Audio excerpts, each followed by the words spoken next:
Sir, Adani గారు ఏషియాలోనే అధికమైన ధనికుడిగా ఆయన పేరుగాంచాడు. ఆయనకి ఆ ప్లేస్లోకి వెళ్ళాడు. ఏం చెప్తారు సార్ మీరు?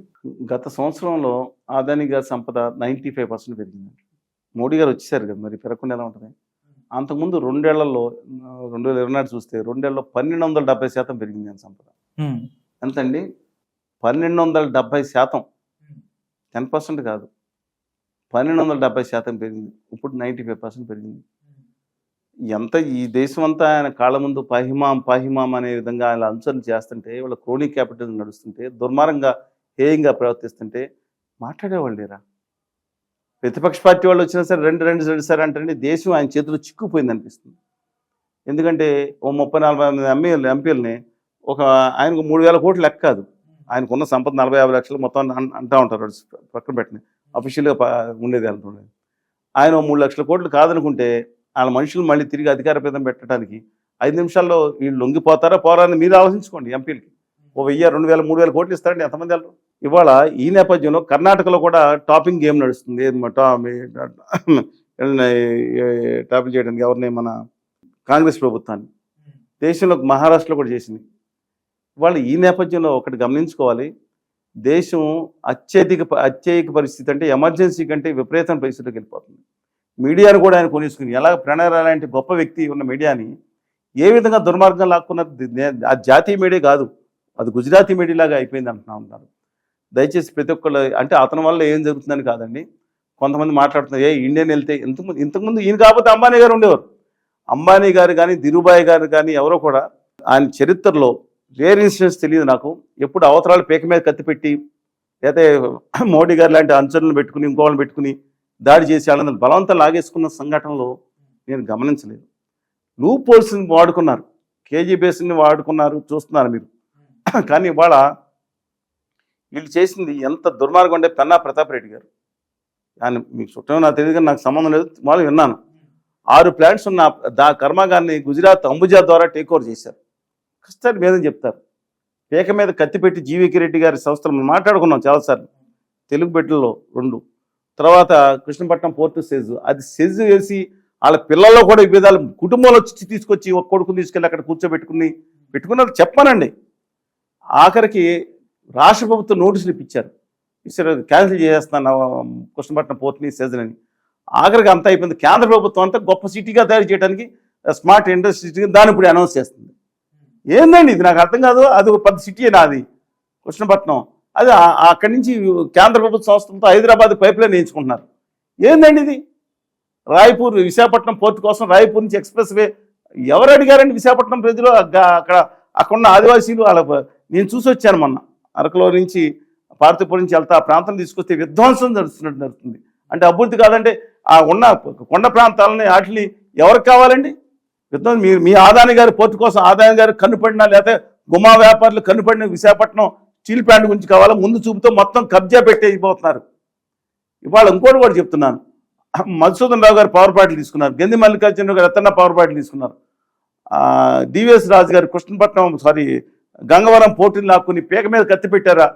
10.17% అనుకోండి, ఈక్విటీ స్టేక్ని 640 కోట్లు ఎంతో నామాద్దరికి ప్రభుత్వ దాన్ని కూడా లాగేసుకున్నారు.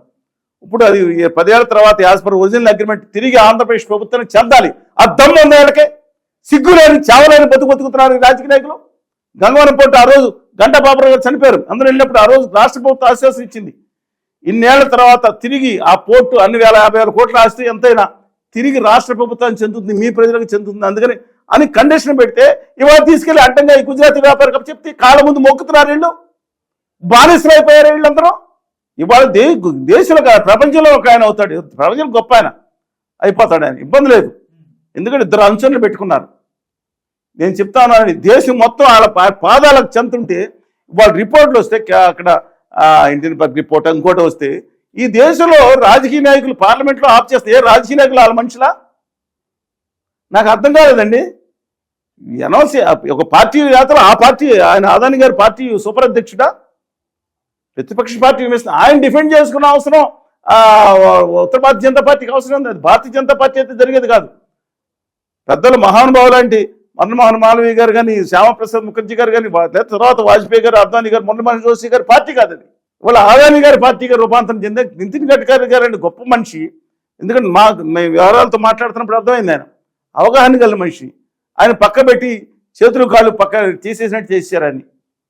ఈ నేపథ్యంలో మళ్ళా చెప్తున్నాను, దయచేసి రాజకీయ నాయకులు ఇప్పుడు ఏకం కాకపోతే ఈ దేశం బానిస రాజ్యం అయిపోతుంది కొంతమంది ఇష్టం తిరిగి. ఈస్ట్ ఇండియా కంపెనీ కాదు, వెస్ట్ ఇండియా కంపెనీ కంట్రోల్ పై ఒక 200 మంది వ్యాపారస్తులు, వాళ్ళు కూడా ఒక ప్రాంత వ్యాపారస్తులు. వెస్ట్ ఇండియా కంపెనీ ఒక వ్యాపారస్తులు, గుమా వ్యాపారుల చేతులు చిక్కుపోయింది. నిన్న ఫోర్బ్స్ లిస్ట్ ఏది ఇచ్చారు, ఫోర్బ్స్ కాదు ఇంకో లిస్ట్ ఇచ్చారు. 50 మంది అత్యధిక సంపన్నులు తీయమన్నారు. 50 మందిలో శివనాడార్ గారు బలహీనగా సంబంధించిన వ్యక్తి. బట్ ఆయన సంపాదన అంతా వాళ్ళ అమ్మాయికి చెందుతుంది. వారు మా ఉత్తర భారతీయుని వివాహం ఆడారు, తప్పు లేదు. మల్హోత్రా గారు తప్పేం లేదు. ఆ తర్వాత ఆళ్ళ పిల్లలకి చెందిన ఇబ్బంది లేదు దాంట్లో. కానీ నాడార్ గారు నిలబెట్టుకున్నాడు, మంచి గొప్ప మనిషి.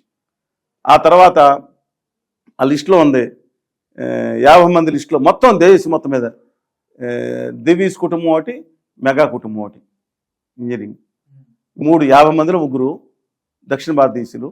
ఉత్తర భారతీయ మొత్తం మీద లెక్కేసుకుంటే అండి 100 మంది రిచ్ తీసుకుంటే దాంతో ఎక్సెప్ట్ బారింగ్ ఒక 5 తప్ప మిగతా అంతా గుమా వ్యాపారులు.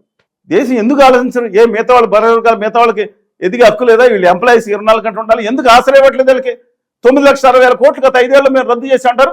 23 లక్షల కోట్లు 10 ఏళ్లలో లోన్లు రద్దు చేశారు. దీంట్లో అమాయకులంతా, బలహీనులంతా, ఎస్సీలంతా, మిగతా వాళ్ళంతా అండి, సూదులంతా తీసుకొస్తాను. మహాత్మా జ్యోతిబాపులే ఆశయాలు నమ్మిన వాడిగా నేను తీసుకొస్తాను. ఇది అంటే గుమా పేరు చక్కగా చేసుకోమని, అబ్సల్యూట్ నథింగ్. నాకు కష్టపడి ఎవరికల్లా పైకి వస్తాం, ఎలాంటి ఇబ్బంది లేదండి. వాళ్ళు రమ్మనండి. కానీ ఇలా వ్యాపారులు వాళ్ళ ప్రభుత్వాలు అడ్డం పెట్టుకుని మా తెలుగు వాళ్ళ ఆడుకుని కళ్ళ ముందు వేసేసి బతిమాలారు, బామాలారు వేసేసారా మీరు చూశారు.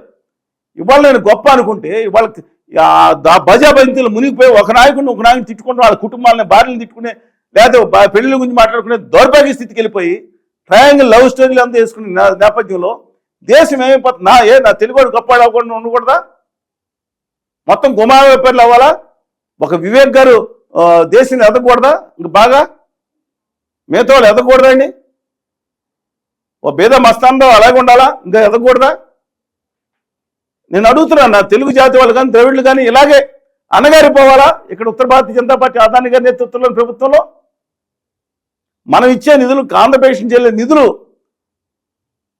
100 రూపాయలు ఇస్తేనే కేంద్ర ప్రభుత్వాన్ని తిరిగి ఎంత వస్తుంది? సగం రావట్లేదు. ఇవాళ గుజరాత్ కూడా చెప్తున్నాను, గుజరాత్ మీద కోపం లేదు. ఇవాళ కూడా హెచ్డిఐ ఇండెక్స్లో ఆంధ్రప్రదేశ్, తెలంగాణ కంటే తక్కువ ఉంది. సామాన్య ప్రజలు బాధపడుతున్నారు. ఆ వ్యాపారులు లాభం చేసుకుంటున్నారు. దయచేసి గమనించండి. ఇవాళ అదాని గారి మీద వ్యక్తిగతంగా నాకేమీ లేదండి. ఆ క్రోనిక్ క్యాపిటలిజంతో తెలుగు జాతి ఒక ప్రతి వాళ్ళని వేసేసుకుంటూ వెళ్ళిపోతున్నాడు ఆయన. చప్పట్లు ఎందుకు తెలుస్తారో, కాలం ముందు ఎందుకు తెలుస్తారు రాజకీయ నాయకులు? సిగ్గుపట్టలేదు వీళ్ళేమి? ఆర్థిక ఇంకా కానీ మిగతా వాళ్ళని తమ వాళ్ళని బలోపేతం చేయాలని లేదండి వీళ్ళకి. డెఫినెట్గా చెప్తున్నాను, తెలుగు వాడి ఆత్మగౌరవాన్ని గుర్తుంచుకోమని చెప్తున్నాను. దేంట్లో తక్కువ మనాళ్ళు యువత అద్భుతమైన యువతుంది. ఆశ్రయమండి పిల్లకాయలకి. మొత్తం ఇన్సెంటివ్స్ అని తీసుకెళ్ళి గాలకు పెట్టుకున్నారు. గుజరాత్లో కంపెనీ పెడితే చెప్పాను కదా, ఒక ఉద్యోగానికి 3.2 కోట్లు, 10,000 ఉద్యోగాలు అయితే 32,000 కోట్లు సబ్సిడీ గుజరాత్లో. వీళ్ళ అయ్యగారి జాగీరండి ఒక్కొక్కరిదే. గుజరాత్కి బుల్లెట్ రైలు 1,50,000 కోట్లు ఏంటంటే కంప్లీట్ అవుతుంటే 1,05,000 కోట్లు మొదలుపెట్టారు. అయిపోతుంది 2 ఏళ్లలో. మనకేమో దిక్కు మొక్కు లేదు మెట్రో రైలు కూడా అయిపోతున్నాయి. అక్కడ 6-7 మెట్రో రైలు ఉత్తరప్రదేశ్లో వేసుకున్నారు. ఇక్కడ వేసుకున్న ఆంధ్రప్రదేశ్లో మెట్రో అనే పేరే తినట్లేదు. 5 ఏళ్ళు చంద్రబాబు నాయుడు గారు ఉన్నారు, 5 ఏళ్ళు జగన్మోహన్ రెడ్డి గారు ఉన్నారు, మళ్ళీ చంద్రబాబు నాయుడు గారు వచ్చారు. 1,00,000 రూపాయలు అలాట్ చేసిన బడ్జెట్లో కూడా దిక్కుమాలి నిలదీయలేని, చేతకాలని, చేవలేని సన్నాసులు ఉన్నారా? నేను ఒక వ్యక్తిని అంటలేదండి. I will not take any సైడ్లు కూడా తీసుకోను. తెలుగు జాతి గురించి మాట్లాడుతున్నా. వ్యక్తులు కూడా తప్పే వ్యక్తులు గారు నేను అనుచితంగా కూడా మాట్లాడను. తెలుగు జాతి బిడ్డల మీద మనం ఎందుకు మాట్లాడతామండి? తెలంగాణ కూడా అన్యాయం జరుగుతుంది.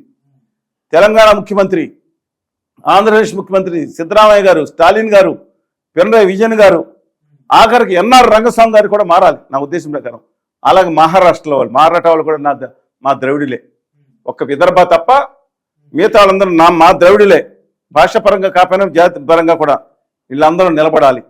మనం నిలబడి దేశంలో మళ్ళీ ప్రజాస్వామ్యం తిరిగి కాపాడి దేశాన్ని ప్రపంచం నెంబర్ 1గా చేసేదంటే మన భూమికి మనం పోషించాలి. కానీ మనం తిట్టుకుంటాం ఏంటండి? నేను చెప్పిన దాంట్లో వాస్తవాలు ఆలోచించండి.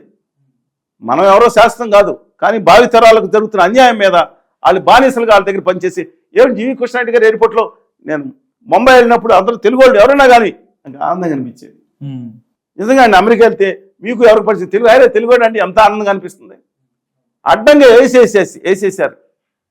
ఎవరైనా కారండి. వివేక్ గారు 4 ఫ్యాక్టరీలు పెట్టుకోకూడదు. వివేక్ గారు ఈ కన్ఫైన్ మహారాష్ట్రలో పెట్టారు, మెచ్చోడు పెట్టారు. వై ఈజ్ ఎందుకు లేదా సత్తా లేదా? రారెవరు రాసుకోండి. మళ్ళీ 50 మందిలో గుమా వ్యాపారులు ఎంతమంది ఉన్నారో లిస్ట్ తీయండి. మీ దగ్గర నెట్లో దొరుకుతుంది. ఒక నాడార్ గారు లాంటి ఒకళ్ళిద్దరు తప్ప ఎలాంటి పరిస్థితి ఉందండి? మొత్తం అందరూ గుమా వ్యాపారులు ఎంతమంది ఉన్నారో లెక్కేమనండి.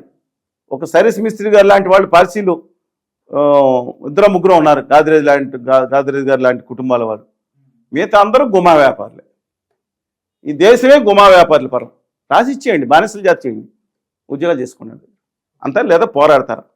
నిశ్చయించుకోవాల్సిన భావితరాలు ఆ దిక్కుమాల వీడియోలు ఫోకస్ పెట్టండి. చెప్తున్నాను, భవిష్యత్తు మీద పెట్టండి. దమ్ముండి ఆత్మగౌరవం తెలుగు జాతి బిడ్డలుగా నిలబడండి. మన తెలంగాణ కోస్తా రాయలసీమ ఇష్యూ కాదు. 14 కోట్ల మంది తెలుగు జాతికి విజ్ఞప్తి చేస్తాను. రెస్పెక్ట్.